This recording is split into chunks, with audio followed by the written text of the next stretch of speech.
بسم اللہ الرحمن الرحیم۔ السلام علیکم ورحمۃ اللہ وبرکاتہ۔ عشرہ ذی الحج کے اعمال کی فضیلت۔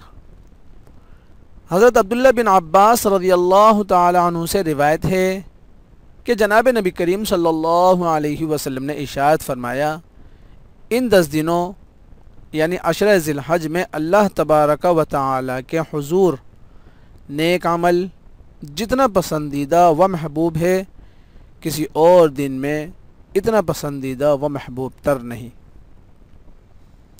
صحابہ کرام رضوان اللہ تعالی علیہم اجمعین نے عرض کیا کہ اللہ کے رسول صلی اللہ علیہ وسلم، اللہ کے راستے میں جہاد بھی نہیں؟ فرمایا کہ ہاں، جہاد فی سبیل اللہ بھی نہیں، ہاں البتہ وہ شخص جو اپنی جان و مال کے ساتھ نکلا اور کچھ لے کر گھر نہ لوٹا، اس کا عمل ان دنوں کے عمل سے افضل ہوگا۔ جامع ترمذی کی حدیث ہے۔ عشرہ ذی الحج کے اندر اللہ کے رسول صلی اللہ علیہ وسلم نے جو اعمال ہمیں بتائے ہیں، اللہ تعالی ہم سب کو اس پر عمل کرنے اور آگے لوگوں تک پہنچانے کی توفیق عطا فرمائے۔